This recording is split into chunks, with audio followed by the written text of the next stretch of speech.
6 months ago, I set out to try something that's never been done before.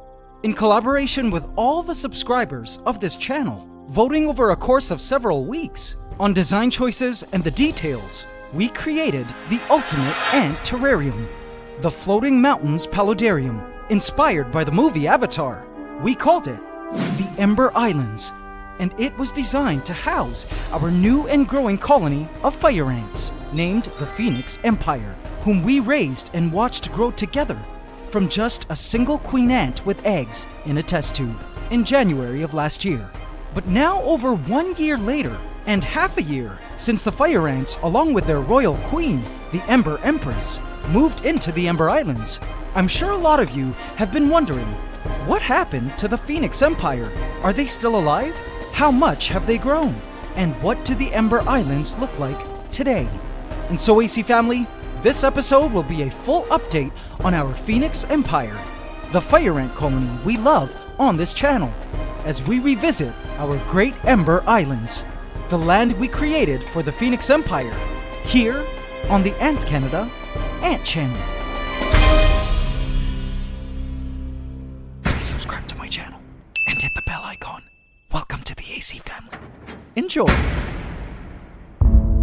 Guys, I have an ultimate decision to make regarding the fire ants we call the Phoenix Empire that I want all of you to be involved with, so stay tuned until the end for that.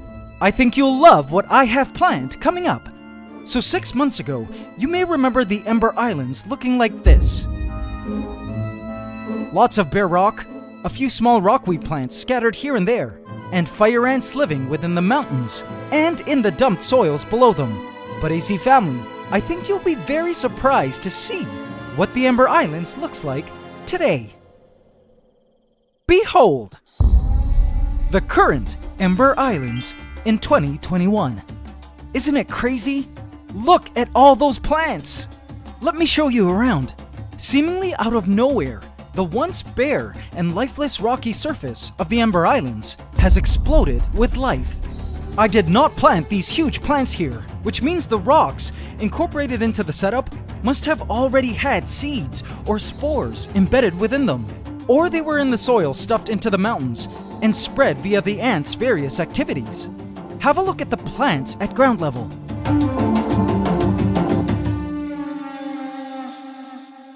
Towering ferns extended their curling tendrils and leaves up into the sky.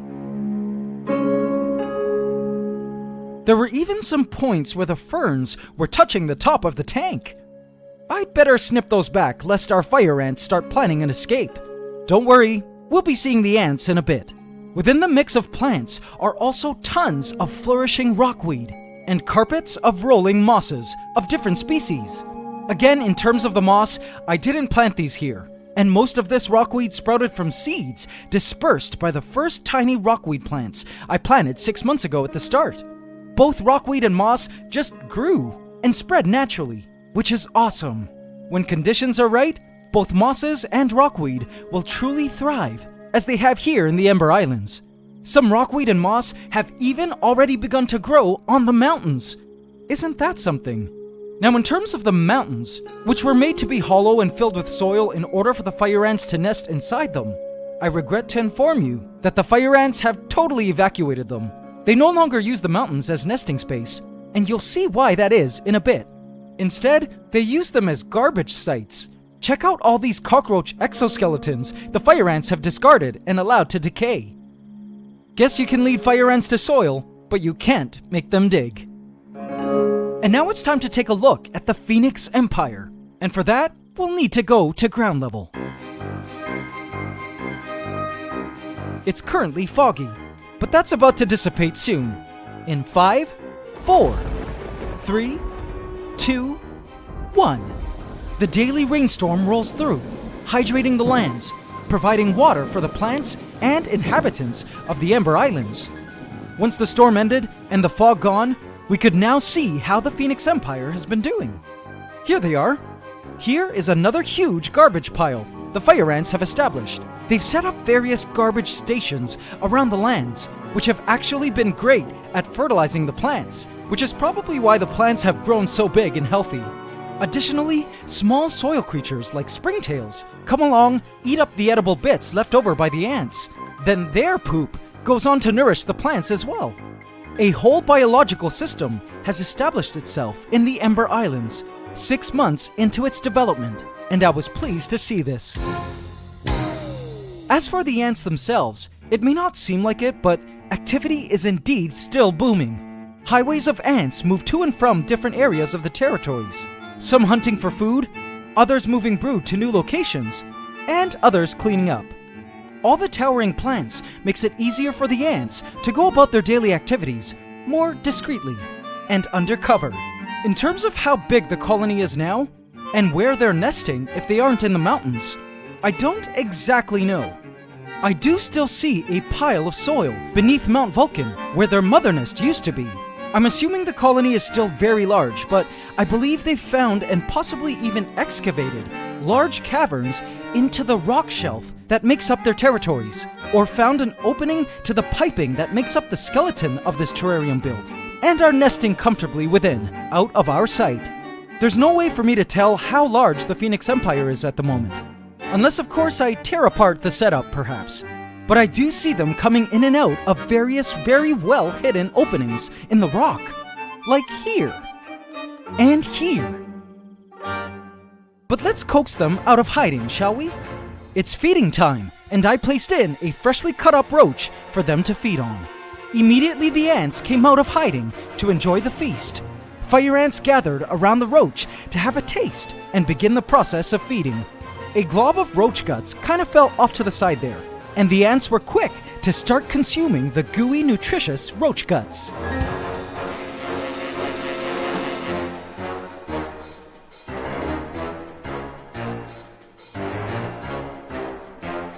Of course, as we know, the first step the ants do is to bury the roach. This burying of newly found food is an important step in the fire ant consumption process, as it helps conceal their newfound prey from interlopers who might want to steal the roach from them. And it also helps them suck up some of the stickiness from the freshly cut up roach. You see, roach blood contains a very sticky coagulant that can get fire ants lethally stuck if they aren't careful. But piling up a bunch of debris and soil onto the chopped up roach helps minimize that sticky danger. A few minutes later, the fire ants had completely buried the blob of roach guts, as well as the sticky parts of the roach's body, and were already beginning to consume the roach by sucking up the semi-solid goodies from within the roach's carcass. The fire ants will fill up their social stomachs and carry the pre-digested roach meat back to the rest of the colony to transfer to the other members mouth to mouth via a process called trophallaxis. This roach will eventually bring nourishment to the queen, larvae, and other adult ant members of the colony for the entire day. Which now brings me to where I need all of your help regarding a decision I have to make for these ants. Ready for this, AC family? So the Phoenix Empire celebrated their first birthday last month. Can you believe it's been over a year already? Where has time gone? So I've been wanting to give them something special for their birthday as a gift, and I wanted to ask all of you if you had any ideas.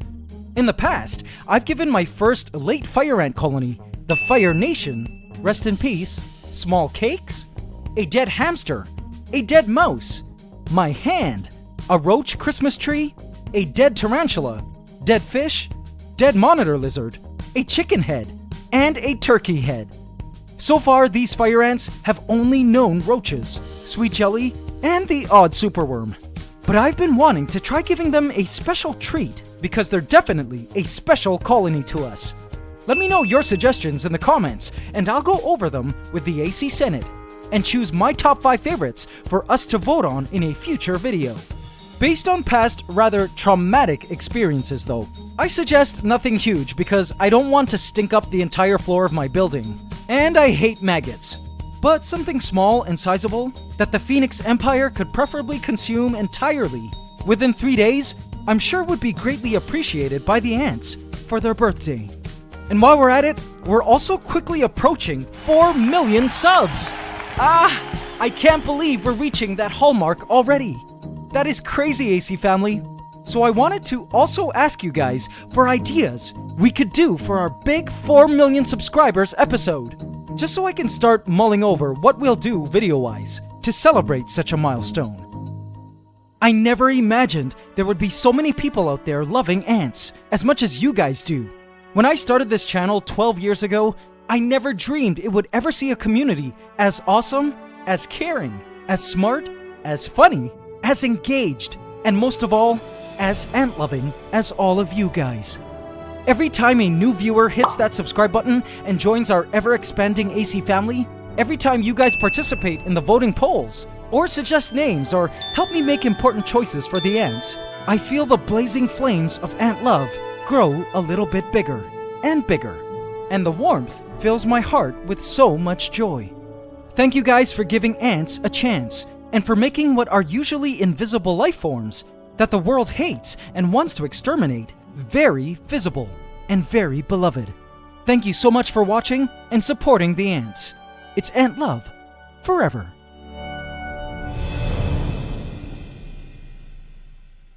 AC family, did you enjoy today's episode? So much is ahead for our ants of the Ant Room and the future ants as soon as we move into the new ant house this year.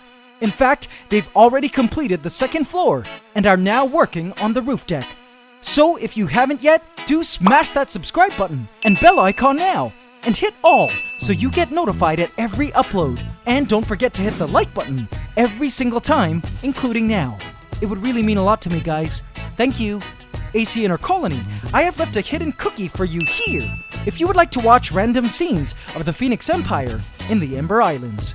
Go check them out. And guys, be sure to visit antscanada.com for all your ant keeping and collecting gear shipped to you in a special package from our ant-loving facility in the USA, so you can get the most out of your ant keeping experience. We ship worldwide and also offer full email support if you need our help. We also have a helpful forum and ant colony trading marketplace on the site. Visit antscanada.com today. And now it's time for the AC question of the week. Last week we asked, name one nutrient found in cow dung. Congratulations to a happy and joyful being who answered nitrogen. Congratulations, a happy and joyful being. You just won a free Ultimate Ant Keeping Handbook from our shop. In this week's AC question of the week, we ask, name one of the plants growing in the Ember Islands. Leave your answer in the comment section and you could also win a free Ultimate Ant Keeping Handbook from our shop. Hope you can subscribe to the channel as we upload every Saturday at 8 a.m. Eastern Standard Time. Please remember to like, comment, share, and subscribe if you enjoyed this video to help us keep making more. It's Ant Love forever.